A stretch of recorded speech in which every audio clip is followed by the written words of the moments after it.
હવે આપણે વિદ્યાર્થી મિત્રો શું આવશે પોઈન્ટ તો કે તાંબુ ના રાસાયણિક ઉદ્યોગ છે।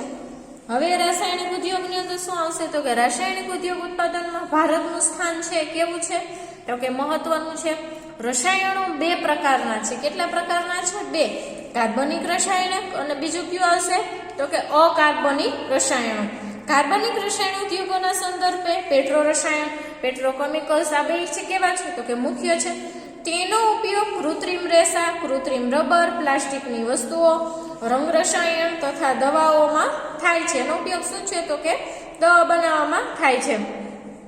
કાર્બનિક રસાયણ ઉદ્યોગ ખનિજ તેલ, રિફાઇનરીઓ તથા પેટ્રોકેમિકલ્સ કેન્દ્રોની નજીક જોવા મળે છે।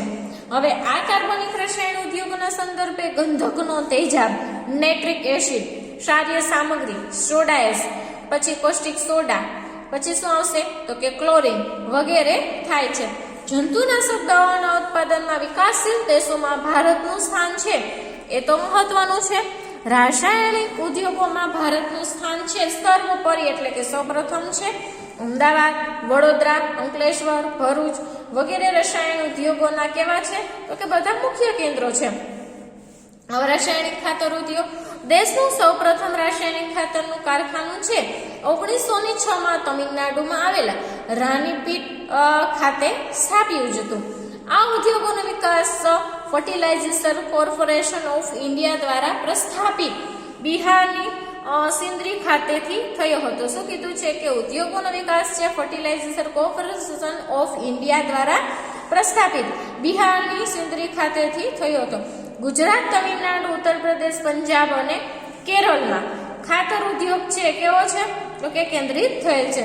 ગુજરાતમાં કલોલ, કંડલા, હજીરા, ભરૂચ, વડોદરા વગેરે સ્થળોએ રાસાયણિક ખાતરના કારખાનાઓ આવેલા છે। હવે છે પ્લાસ્ટિક ઉદ્યોગ। પ્લાસ્ટિકના ઉદ્યોગોને સનરાઈઝ ઇન્ડસ્ટ્રી પણ કહેવામાં આવે છે। શું કીધું છે કે સનરાઈઝ ઇન્ડસ્ટ્રી પણ કહે છે। દેશમાં દર વર્ષે ઉત્તરોત્તર પ્લાસ્ટિકની કાચા માલની માંગમાં વધારો થાય છે। શું કીધું છે પ્લાસ્ટિકનો જે કાચો માલ છે ને દર વર્ષે શું થાય તો કે વધારો થાય। વોટરપ્રૂફિંગ તથા બીબામાં ઢાળી શકાય તેવા ગુણના કારણે પેકિંગ રસાયણોના સંચાલન, ટેક્સટાઇલનું મકાન બાંધકામ, વાહન નિર્માણ કામ, ઇલેક્ટ્રોનિક્સ વગેરેના ઉદ્યોગોમાં થાય છે।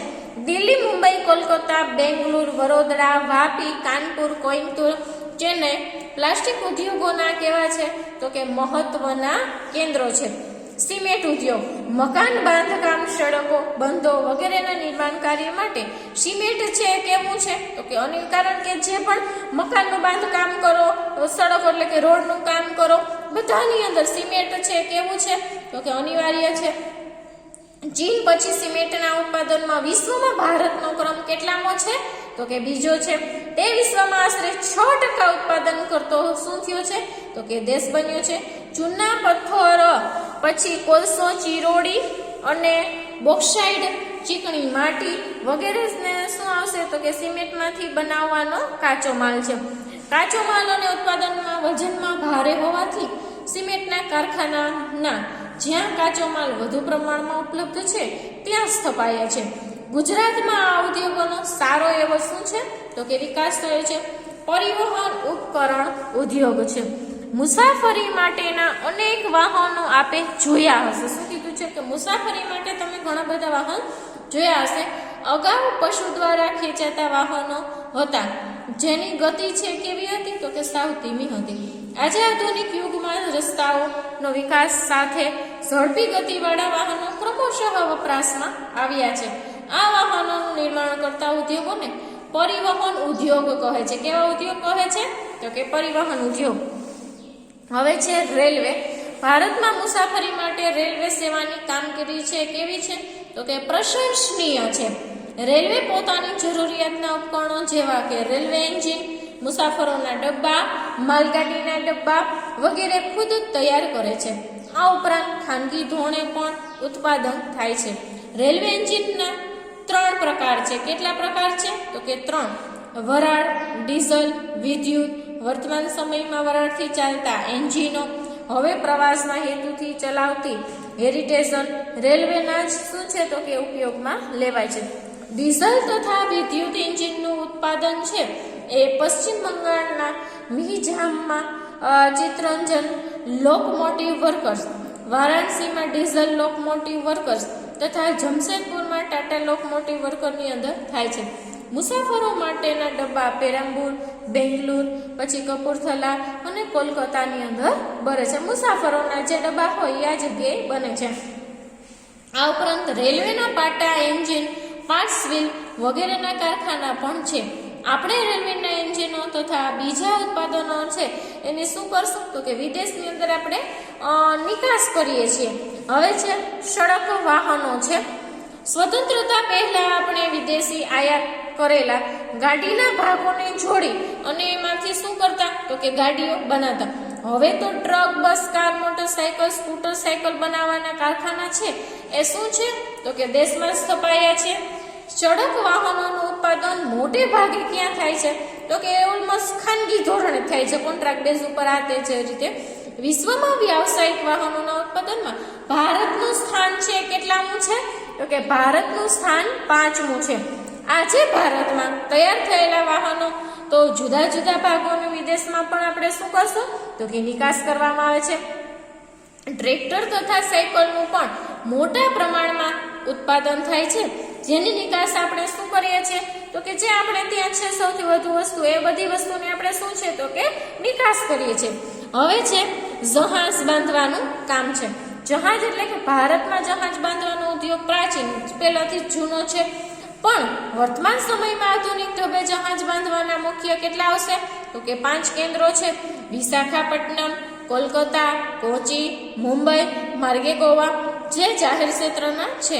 કોચી અને વિશાખાપટ્ટનમના મોટા કદ ધરાવતા વહાણોનું બાંધકામ થાય છે. આ ઉપરાંત ખાનગી ક્ષેત્ર ધરાવતી વહાણની ગાદીઓ આ બધી શું કરશે તો કે સ્થાનિક જરૂરિયાતને પૂરી પાડે છે.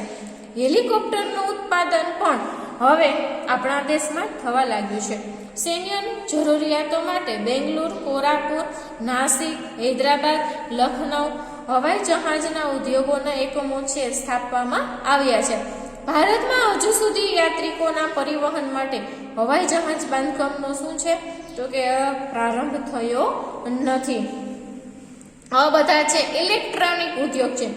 રેડિયો સેટ, ટેલિફોન ઉદ્યોગોની સ્થાપના 1905 થી ભારતમાં થઈ, જેને આપણે ઇલેક્ટ્રોનિક્સ ઉદ્યોગની શરૂઆત કહી શકાય. ભારત ઇલેક્ટ્રોનિક્સ લિમિટેડ એટલે કે BEL બેંગાલુરમાં સ્થપાય, જેનો હેતુ સેના, આકાશવાણી, હવામાન વિભાગના ઉપકરણો બનાવવાનો હતો.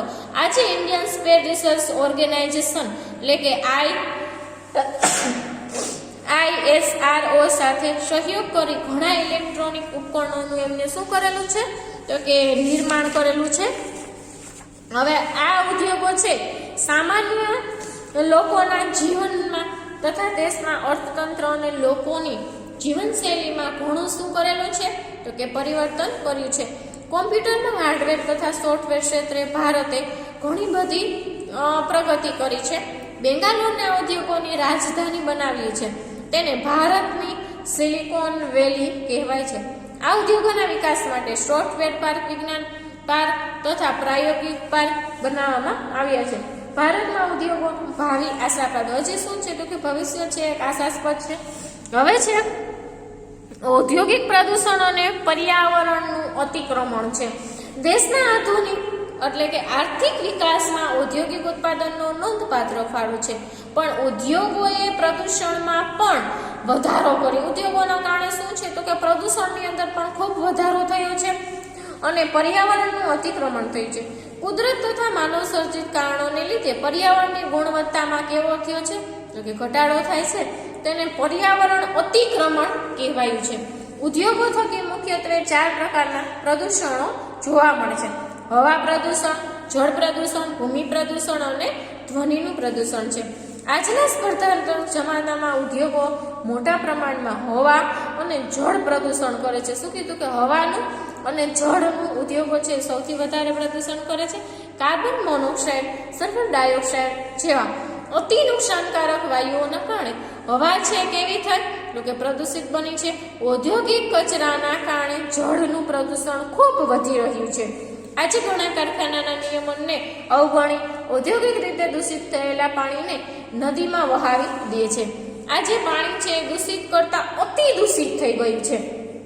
ધ્વનિ પ્રદૂષણ પણ માનવ જીવન માટે કેવું છે તો કે મોટા મોટા ઉદ્યોગો હોય ત્યાં મોટી મોટી સાધનો હોય, વધારે પડતો અવાજ આવતો હોય તે શું છે તો કે બહેરાશનું કારણ છે. અને માનવી છે કેવો છે તો કે એને મગજ ઉપર અસર પડે અને કેવો તો કે ચંચળ બની જાય. ઉદ્યોગોમાં જૂની મશીનરી તથા પરિવહનના સાધનોને કારણે અવાજનું પ્રદૂષણ ખૂબ વધ્યું છે. અતિશય ઘોંઘાટને કારણે મનુષ્ય છે માનસિક તાણ છે અનુભવે છે. પર્યાવરણ અતિક્રમણને રોકવા માટેના ઉપાયો છે વિદ્યાર્થી મિત્રો. દેશનો વિકાસ થાય સાથે પણ પર્યાવરણનો વિનાશ ન થાય એ રીતે વિકાસ કરવાનો છે. ઔદ્યોગિક વિકાસનું યોગ્ય આયોજન કરી પ્રદૂષણની માત્રા ઘટાડી શકાય છે. ઉપકરણોની ગુણવત્તા ઈંધણની પસંદગી દ્વારા પણ પ્રદૂષણ ઓછું કરી શકાય છે. હવામાં ઉત્સર્જિત તથા પ્રદૂષણને ફિલ્ટર, સ્ક્રબર, યંત્ર પ્રોસેસિંગ દ્વારા નિયંત્રિત કરી શકાય છે. ઉદ્યોગોના પ્રદૂષિત પાણીમાં નદીમાં છોડતા પહેલા શુદ્ધિકરણ કરી જળ પ્રદૂષણ તમે શું છે તો કે નિવારી શકો છો. ઉદ્યોગોના પ્રદૂષિત પાણીને પ્રક્રિયા દ્વારા શુદ્ધ શું છે તો કે કોઈ પણ પ્રક્રિયા કરી અને એને પાણી છે એને શુદ્ધ કરી શકાય છે. હવે વિદ્યાર્થી મિત્રો આપણો આજે 13મો યુનિટ હતો, એના વિશે આપણે શું છે તો કે ઉદ્યોગોનું મહત્વ શું છે, એની સાથે સાથે જો ઉદ્યોગો છે પર્યાવરણને કોઈ પણ પ્રકારનું નુકસાન ન કરે એ પણ આપણે શું છે તો કે જાળવી રાખવું પડે. કારણ કે પર્યાવરણ છે માનવ જીવન માટે એક બહુ મોટામાં મોટી અસર ઊભી કરે છે. જેથી ઉદ્યોગોનો વિકાસ થાય એની સાથે શું છે તો કે ધ્યાન રાખવાનું છે કે પર્યાવરણનું શું છે તો કે નુકસાન પણ કોઈ રીતે ન થાય. તો આજે આપણે વિદ્યાર્થી મિત્રો ઉદ્યોગોનું મહત્વ છે એના વિશેનું કયા કયા ઉદ્યોગો છે કે એના વિશેના છે શું છે એના વિશેની વિદ્યાર્થી મિત્રો સંપૂર્ણ ચર્ચા કરી લીધી છે. હવે નેક્સ્ટ યુનિટ છે આપણે નેક્સ્ટ લેક્ચરની અંદર વિદ્યાર્થી મિત્રો ચર્ચા કરશું.